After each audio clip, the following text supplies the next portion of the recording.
Менің атайым Расулов Галимьян Минхажулы 1902 жылда туған. Мұхтай ауылында яшеген, Баймақ районының Мұхтай ауылында. Ол Тубинскиден 12 километр алыстықта енді. Қазір ол ауыл біткен.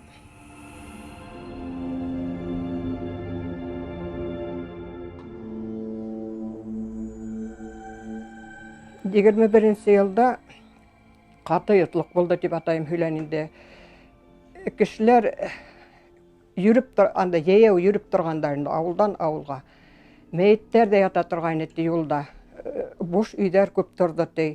Шоның 21-ші жылда Қызыл Крест ойышмағы балалар үшін приют ойыштырған біздің ауылда. Шоның аш пішірусігі біздің ауыл емлі орында. Алыс қана түгіл хырт дебеден данығы қайынлық, қарағаслық башылана шында ол аш пішірусі тәбиғатқа саққан. Яз бұған менді ол вақытта ей бұған машылай. Шынан қазір қарап ебәрхе артынан басақ тұтқан бір бабай бұны бақтыра башлаған.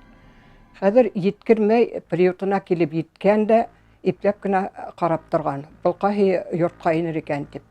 Қазір шул йортты танып-ғанда ауылдың олыларына айтып ме шул йортқа барғандар. Барха бұл бұш тұрған бір үйде бір бабай ешіп атқан. Бір өдігіне не? Кіші ашаным өте. Өзімдің балаларымда ашаным өлгәс деп шайды. Ол дұрысты көлдір енді. Ол тірі кішілер де ашағандар. Ойып ашағандар. Түркменде онда ол вақытта неме болғанды мен айта алмаймын. Сел сәуіт болған манда шунда еберге керек болған ол бабайды. Қазір кәңешлескендер де кішілер ауылдаштар айткенді.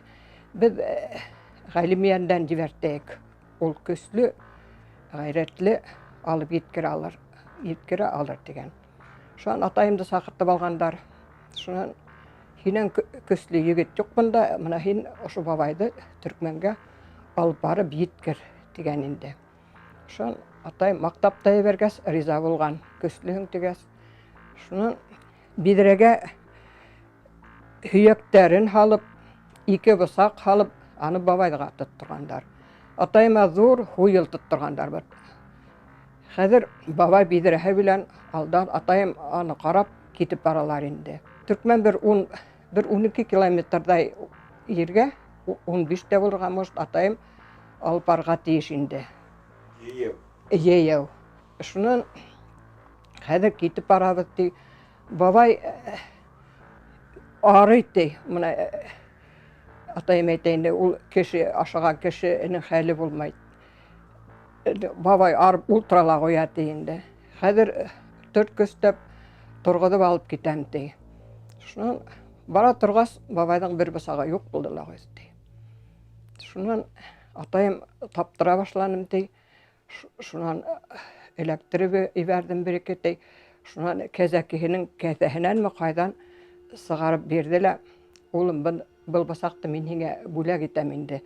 Мені бар-бір өлтірірдер деп атайыма басағым бөләк еткен. Шунаның алып барып еткерген. Атайым бейеу қайтып кеткенді, екенсі күнне ешеткен тегі бабай өлді деп. Тоқма өтіргендерімі, десі өлген, шулай қәл. Шунан атайымда мен харайымынды аның туғандары бардыр, кемдер аның туғандары дейім. Ол біздің ауылдың кішігі болмаған, мұна шул бұш езерге. Ол даже көрші ауылдардан да түгіл, орман яғынан келген көрәхің. Есімін гіне білгендер қахарман, қарпыған, қахарман. Фәрхана деген апай, менен қадыққаны паранын келенен қай ауылдан әлі. Метен Мұхтай ауылынан. Менің атайымдарда 21-ші жылға тікті Мұхтай ауылында яшагендер дейінді. Ол апай өді болмағандар, ол бір ұтадынсы елғым анан ешірек апай. Шунан кіші ашайтыған кіші бар деген ешітіп, семьяхын қорқытып, хайлге көсіріп кеткен дейін. Шулай бұғас аны теге повардан алдала білген кіші болғандар. Шулай хәл.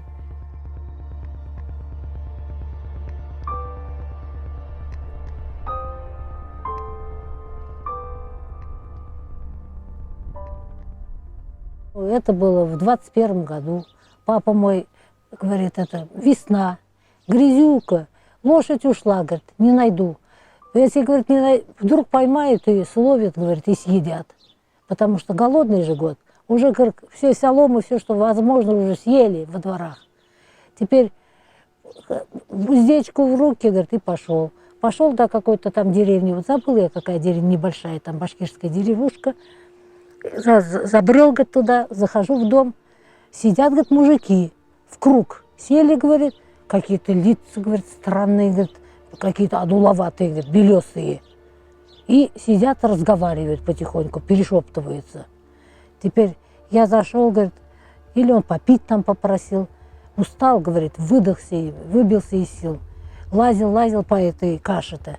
Весенняя распутится же. Потом один, говорит, пошел раз и дверь на крючок. А я, говорит, спрашиваю, вот я лошадь ищу. Вы случайно не видали? Они так, говорит, все молча переглянулись. И хоп, дверь на крючок. Тут, говорит, я почуял неладное, потому что до этого времени слышал, что вот какие-то эти люди людей едят.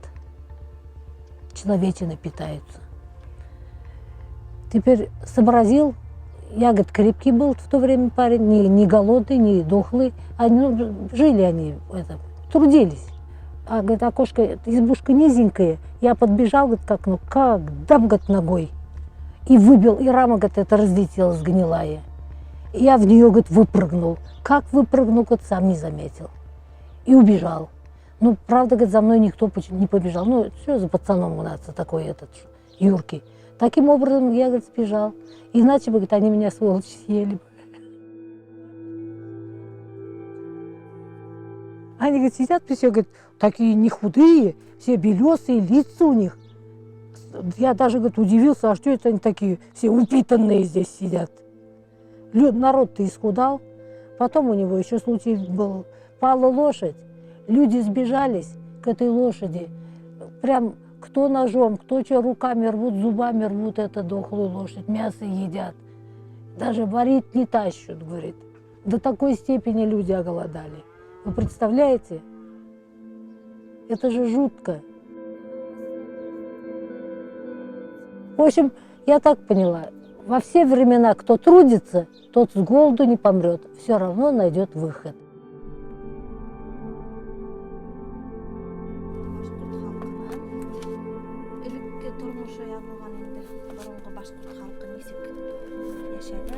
Был дәфтәрдә минең картатайым үзенең тәрҗемәи хәлен, автобиографиясын язган.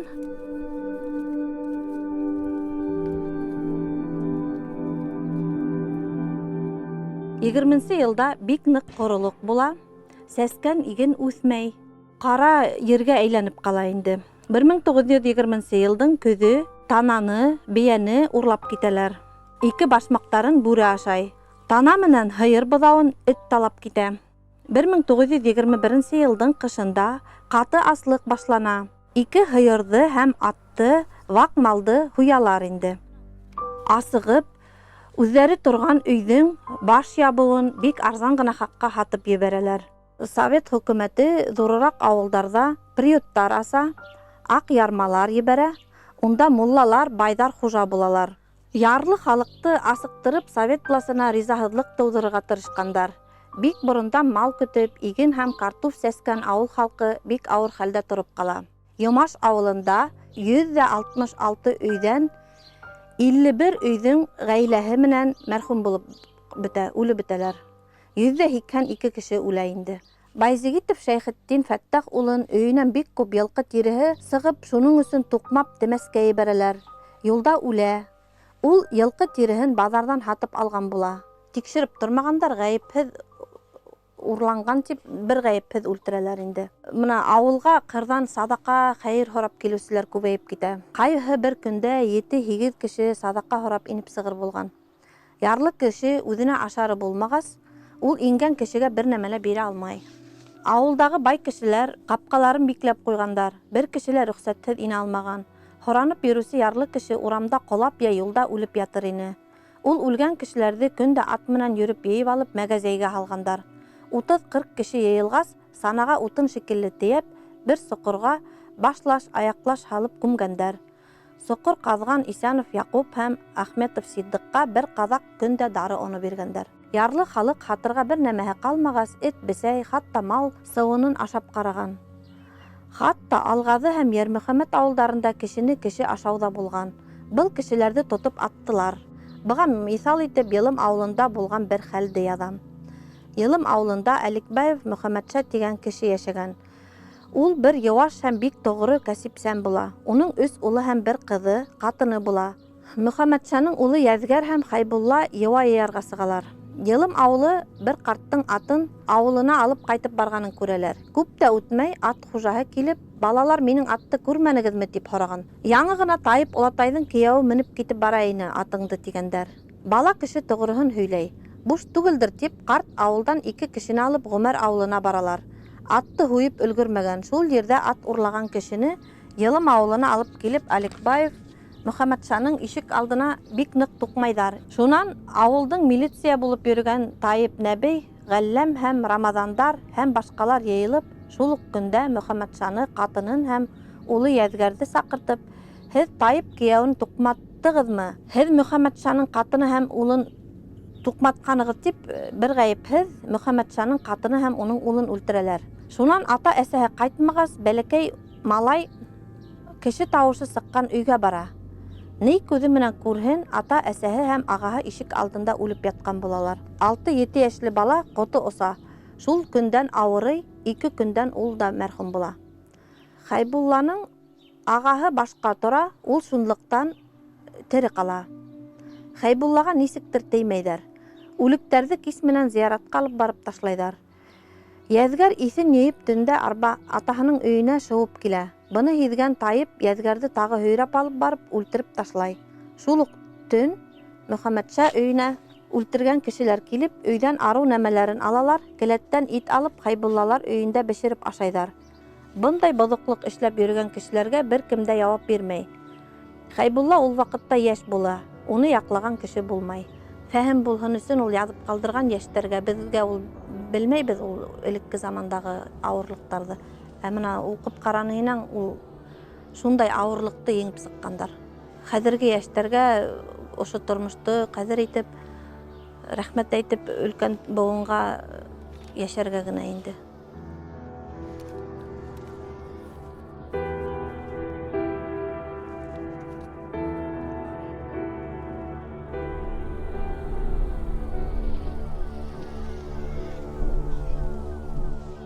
Такая местность брошенная, никто не знает, что здесь произошло.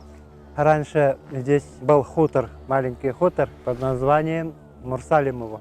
Деревня существовала до 21 и до 22 годов прошлого столетия. Все жители этого хутора умерли от голода. Вот смотрите, сейчас мы стоим возле кладбища Көл-Зыяраты, где были захоронены жители этого хутора. Раньше не знали, что кладбище находится здесь. Никто не знал. Потом, вот именно вот на этих берегах мы обнаружили кости. Человеческие кости, останки прямо на этих берегах. Людей хоронили совсем наверху. Потому что сами понимаете, что в ту пору, когда был голод, у людей не было, не хватило сил и хоронить умерших, как подобает. Была сильная засуха, была большая потеря урожайности, где-то 80% урожая исчезло, сгорело. Все население страдало от нехватки урожая, пшеницы мировой и всяких культур. И даже травы не было, плохо заросло вся растительность. И стояла жара такая нескончаемая. И все жители не могли спасать даже своих животных домашних. Они вымерли.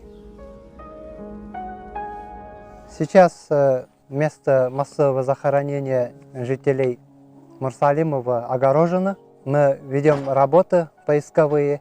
И при обнаружении останков, при обнаружении костей мы всегда будем вести работу по захоронению и охранять данное место, и оставить своим будущим потомкам весть о том, что когда-то у нас была такая история и существовала такая деревня.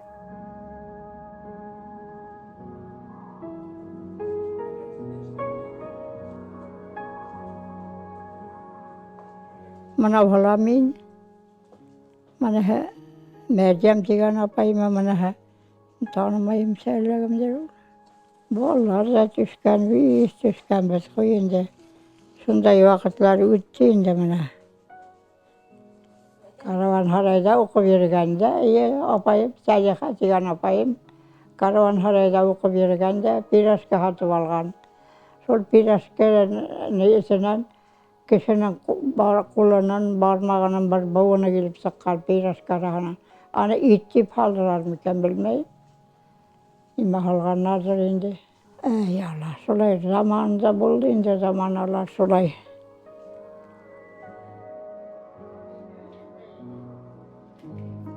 Икенче ел ул йотлык елына 100 ел бит инде. Һәм был йотлык елына кагылышлы атайымдан күп тарихлар ишетеп калдым инде. Атайым Ишмурзин Абдулла Исмәгыйль улы 1914 елгы. Атайым әйтәйенде ул йот елында шул хәтлем авылда күп кеше кырылды тейенде. Авылның калкыгына ерендә мәгазин булды һәм шул мәгазинга кешеләрне халып бардылар тейенде. Язга карай кышадагында инде ул мәйет мәгазинга ла хыешмай киткәс, авыл халкы карар сыгарган инде рәтләп калырга. Шунда инде Әхмәт Кәрим картатайыбыз ул мәйетте сыгарып, яңадан утынга үктезеп алды тейенде. Атайым унда 7 яшьлек бала булган, хәтерләп һөйләйенде. 2 шәл бөлкәнеп торган әбейнең һөйләшкәнен ишетеп калдым тейенде. Был Әхмәт Кәрим хугышта булып кайткас куркмайдыр инде ул дип һөйләшеп тордылар, пышылдашып тейенде. Шул бөтен авыл халкы карап торды тейенде. Атай үгәй атаһының эшләгәнен инде. Авыл буйлап күп йөргәннәдер инде ул вакытта. Мына безнең каршылагы бер инәйнең һөйләп калган инде. Бер кеше хәле бөтеп ингән, әсәем уга каймак халып, катык халып торды тейенде. Шуннан карсәем әҙ дип әйтте тейенде. Белмәйм, бәлки күп тә эсеп киткәндер инде, сыгыу менән ул кеше үлеп тә киткән инде. Мына безнең авылды Зәңгәр үткәс, Сукташ дигән бер ердә каберлек бар, бейек кенә итеп таш менән кертелеп куйганнар. Ул кешене лә әйтәләр, мына ошо Йен-Сура районыннан килеп сыккан, авылдан авылга йөреп. Ана шул кешене кадерләп күмгәннәр. Апайымнар әйтә инде, атайым ул кабердән янына үткәндә гел шул дуга кылып, аят укып китә торган иде инде.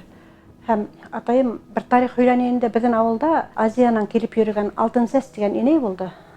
Шул инәй һөйләгән инде атайыма. Етем калган бәләкәй генә Алтын сәс авылдан авылга шатып йөреп ятканда, безнең Әбденәсер авылына Зәңгәр тау ягыннан килеп төшкән һәм кайдан төтен сыга, шунда тура барган инде ул бала. Ингән 2 сәгатьтәй бул баланы ашарга утыртканнар. Ашап утырганда ит араһынан тиртеп кешенең бармаклары кул сугы килеп сыккан. Ул бала аңлап калган, ул вакытта ондай хәлде күп ишеткән булгандыр инде. Йөгереп сыгып каскан инде. Әби кулына бысак тотып артынан калмай йөгерә икән. Шул елга, бездә Мунса елга курып та үткәнде, шуның күрән вакытында һыу күп булгандыр инде. Шул һыу аша сыга алмай гына торып калды инде ул әби. Шан әлеге вакытта зиярат ул якта бар инде, иске зиярат дибез. Шунда 4 ир кемдилер ерләп йөргәннәр. Шул бала барып зияраттың мөшендә көтеп ултырган инде. Шан улар эшләрен беткәс, араһында бер өлкәнрәге әйткән инде, берәүне һин бул балдызыңды үзеңә алаһың инде дип. Ул вакытта акакаларның һүзе булган, шул Алтын сәсте үзенә яшәргә алып кайткан инде. Шулай итеп атайыма әйткән инде, Абдулла, мин шулай итеп кеше итендә ашап караным инде вакытында дип һөйләгән. Ошондай коркунуч әфәт кабатланмаган өчен һәм ризыктың кадерен белер өчен, мына шашканлык вакыты бит инде. Қайда қарама, нисек ябығырға деген марафоннар, күп ақса төлеп, хатта башқа хеймаған хәлі ойлап қараһаң. Шуның өсөн яшьләргә киләсәк буынга белер кәрәк был хәлдә. Ул бит инде ул безнең тарих, әйтәләр бит инде тарихы булмагандың киләсәге лә булмай дип. Шуға белер кәрәк. Мен яшьлек яшьләгән сакта 1990 еллар булган төрендә тәүге тапкыр Хамар өлкәһе Ташбулат авылына бардым. Ул билдәле язучы Гобәйд Вәлишевнең авылы ул. Һәм шунда шул Ходай кушу булсаларында Гобәйд Вәлишевнең еңгәһендә мин фатирга төштем. Һәм дә шул нәмә аптырапты, ул вакытта шул аслык елларында булган, аслык елларын кисергән кешеләр күпләп яшәйне. Һәм һәрбер өйдә, хатта яшьләр яшәгән өйдә лә интернет темагына алган да шул аслыкка барып тоташайны. Чөнки монда бик куркыныч аслыктың бик куркыныч эзентәләре булган. Һәм мин шул турыда гәзиткә материал алып кайттым. Менә шунда тәүге тапкыр ишеттем инде каннибализм турында. Менә аслыктың иң нөктәһе төбәтә ягынты, теге сиге ул каннибализм. Кешене ошау, ул кешене ошау дигән сүз ул булай гына әле түгел, ул тәүдә килеп сыга ул мәйет ошау. Шун бер әби килеп керә лә, минем кызым үлде ди. Шуны ошарга рөхсәт мулланан рөхсәт Зөлхак дигән әби була ул, аны исеме һәм хәтердә. Шул әби кызымды ошайым әле дип килә муллага. Шун мулла теңә мөртәт, син кызыңды ошау түгел, үзең шунда ятып үл дип, тегене мулла тиргәп сыгара. Һәм күп тә бармай, теге әбидең күз алдында, ул сакта бала бит инде, ул миңа һөйләй инде. Бала ул урам белән бара-бара, теге әби шунда ятып үлә. Кеше ошаусылар дигән шул вакытта беренче тапкыр менә Мәҗит Гафури кеше ошау дигән нәмәне нигә матбугатка сыгара. Уның кеше ошаусылар дигән поэма сыга. Бик куркыныч ул нигә гаилә үзенең ир менән хатын үзенең баласын үлгән балаларын ошай инде. Мал бите, ире мал бите тәүдә бит. Шуны эт менән серия туналар, юмрандарга туналар бит инде бит. Шуга әйтәләр, балык тотып булмаган микән? Хунарга сыгып беренме атып булманы микән ди. Койда аслык, койда ни киләһен табигать козакы үзе дите. Елгалар кибе. Елгаларда балыктар койдап торган балыктар елга тулай бит. Улар бите. Шуга койда буларыш, койда илдә ни менә халык нәмәдер итә башлаһа, кутыра башлаһа, Ходай Тәгалә бәлки шул казагын үзе дә ибрәдер. Менә шул 2 ел, 20-нче елда курылык була, игеннәр бик үсмәй, 21-нче елда бөтенләй үсмәй, 20-нче елда көздән сәс куйган ужымды, арышты, давылдар нидәр, елдәр усырып бетә тупрагын менән бердән курылык була бит инде. Шуның сәселмәй калалар, менә шулар бөтәһләр ела. Ул бер генә аслыктың да, шул афаттың да бер генә сәбәбе булырга мөмкин түгел. Ул сәбәп ялап ела. Ялай гына әйтеп әйткәндә, икмәкте кадерен белергә кирәк. Менә шулар безгә кемдер гаепләү, менә һинең документаль фильмыңда һәм кемдер гаепләү дип минем менә аслык романлы һәм башка язылсакларла гаепләү булып яңгырамаган кемдер. Гаеплене эзләргә кирәкми. Бунда безгә киләсәк өчен менә шуны җиткерергә кирәк. Менә шундай нидерләр шартларда безнең халык яшәп сыккан бит. Менә мине бигрәк тә борсы бүгенге көндә авылларда малдардың бетүе. Халыктың шул хәтлем теге туйып фикерү микән ул? Миңа не кирәк ул дип картоп баксаларын кыркылдары, картоп үстермәләре. Бит төрле хәл булырга мөш. Шуга алдан хәстәрлекле булсын. Менә романның минем бүтәнием шул халык бүгенгеһен генә түгел, иртәһен дә кайгыртып яшәһен дигән нидә. Шуга уны онытырга ярамый, ул онытырга тиеш түгел. Менә безнең нәнәләр әйтә торган вәсиләр, халыкка туй фикерә башланды дип, икмәктең дә кадере бетә башланды дип. Шуга менә шул икмәктең кадерен, ризыктың кадерен белер өчен, үзебезнең татулыкты белер өчен, менә шуларны онытырга ярамый. 21-22 еллардагы аслык ул әлбәттә безнең халкыбыз тарихында, гомумән бик күп халыктар тарихында котусыз фаҗига булып исәпләнә. Мин менә үзем Белорет районының Абзак авылыннан үзебезнең шундай тарих бездә бар. Минем олатайларның йорты булган, алар заманда бик хәлле кешеләр булгандар инде. Һәм аларның йортлары булган карагастан ике якка бүленгән. Аслык заманында кешеләрнең ашага бер нимәһе булмаган. Һәм улар шул өйдең яртыһын бер ток бәрәңге өчен хатырга тиеш булгандар. Һәм ысынлап та шул туралы укыганда сәстәр үрә тора иде. Шундай бар Стәрлетамакта, хатта базарда кеше итен хаткан осрактар булган дип. Һәм Өфөлә шундай осрактар күп булган, кеше китеп бара, хәлһезлектән тәгәрәй, һәм ул вакытта кешенең мохтаҗлыгы да зур булган иде. Ул кешенең киемен сисеп алып китәләр. Ул кеше етмәһә авыру булган була, тиф менән холера. Һәм ул киемде алып кайтып, улар да авырып китә, бөтен гаиләләр үлгән осрактар да булган. Халыктың телендә лә нык хакланган. Менә минең заманда ла өйдә берәймә булһа, әсә әйтә торган, нимә йоттык заманы мәллә дип. Мин уйлайм, кеше ердән айрылырга тиеш түгел. Ердән, хезмәттән. Чөнки без бит хәзер шундай заманда яшәйбез. Кеше кайда икмәк үскәнен дә белмәй. Кайдан ризык барлыкка килгән, ердә эшләгән кеше юк.